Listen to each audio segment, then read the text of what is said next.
Сәлематсыңдар ма балалар? Хәлдеріңіз қалай? Көңіл күйлеріңіз қалай? Тамаша деп ойлаймын. Олай болса, біз әдебиеттік оқу пәнін бастаймыз. Бүгін біз Әнуарбек Дүйсенбиевтің ардақты ана өлеңімен танысатын боламыз.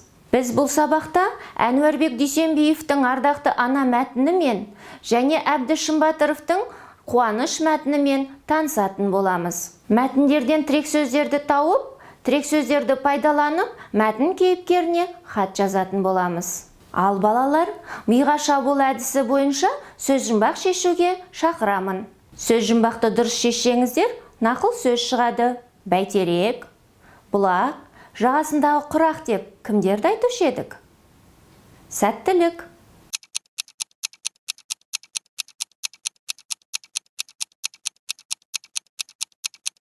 Жарайсыңдар балалар. Осы жерде қызылмен берілген сөзге назар аударайықшы. Бұл сөз біздің бүгінгі сабағымыздың кейіпкері болады.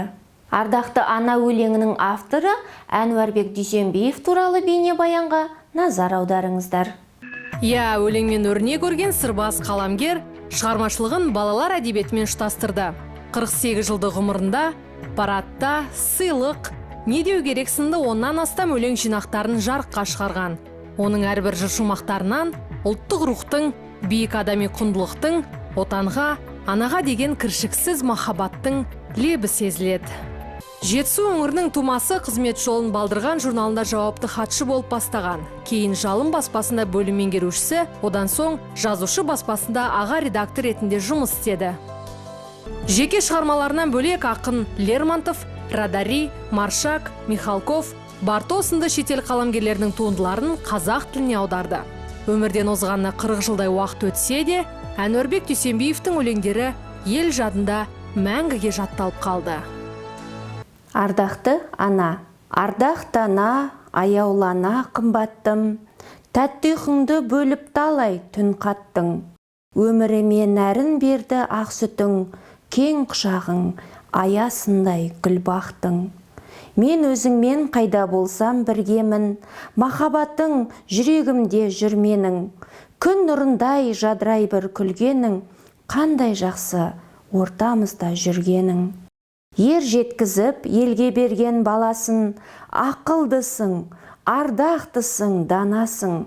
Қарайтыным қас қабағың бір сенің, қайратыңнан қайта көрме анашым. Әнуарбек Дүйсенбиев. Ал балалар, сіздер бейнебаянмен өлеңді мұқият тыңдадыңыздар деп ойлаймын. Олай болса, бірінші тапсырманы орындайық. Бірінші тапсырма. Өлеңнен анаға қатысты тірек сөздерді табамыз. Дескриптор тірек сөздерді табады. Тапсырманы орындайық. Сәттілік.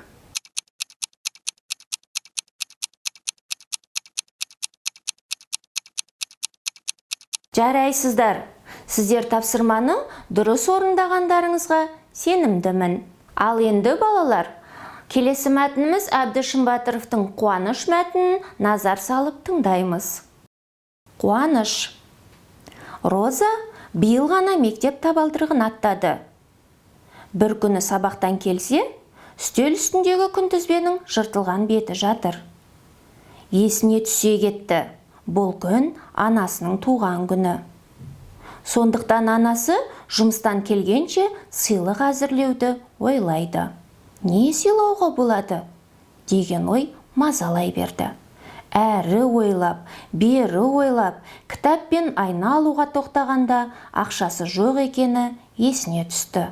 Енді не істеу керек? Ол соны ойлай жүріп, үй ішін жинады. Заттарды айнадай етіп, ысқылап сүртті. Шаршаған Роза диванға жатып еді, лезде ұйықтап кетті. Ұйықтап жатып түс көрді. Түсінде ол анасына бар сырын ақтарды. Өзінің ақша таба алмай қынжылғанын, үйдің ішін ретке келтіргенін айтты. Ойына келгенді бүккен жоқ. Күлімдеген анасы: "Бүгін сабақтан қандай баға алдың?" деп сұрады. 2-5, ана. Міне, тамаша сыйлық. Менің туған күніме мұнан артық сыйлық бар ма екен? Қарғам-ау. Анасы бетінен сүйді. Роза қуанып кетті. Ана, ренжімейсіз ғой, ә? Онда туған күніңізбен құттықтаймын, ана. Осылай дей бергенде Роза оянып кетті. Қараса, анасы бас жағында отыр. Түс көргенін айта бастап еді, бәрін сезген анасы жымиды да: «Қызым-ау, үй ішіне қолғабысыңды тигізіп, әрі сабақты жақсы оқығаныңнан асқан сыйлық бар ма анаң үшін?» деп оның басынан сипады. Роза түсінің шындыққа айналғанына қуанды. Әбді Шымбатыров. Ал балалар, мәтінді мұқият тыңдасаңыздар, екінші тапсырманы орындауға дайындалыңыздар. Екінші тапсырмамыз анаңызға арнап құттықтау хатын жасаңыз. Құттықтау хатын жасарда бірінші тапсырмадағы тірек сөздерді қолданамыз. Аяулы, ардақты, қымбатты, ақылды, дана. Осы тірек сөздерді пайдалана отырып, құттықтау хаттарыңызды орындап шығыңыздар. Ашық микрофон әдісі арқылы сұраққа жауап беріңіз. Розаның анасына деген сыйлығы туралы пікіріңізді білдіріңіз. Ал сіз анаңызға не сыйлар едіңіз? Ал балалар, біз бүгінгі сабақта Әнуарбек Дүйсенбиевтің поэзиялық шығармасымен, Әбді Шымбатыровтың прозалық шығармасымен таныстық. Ана туралы тірек сөздерді тауып, кейіпкерге хат жаздық. Бүгінгі сабағымыздың оқу тапсырмасы Әнуарбек Дүйсенбиевтің ардақты ана өлеңін жаттап алыңыздар.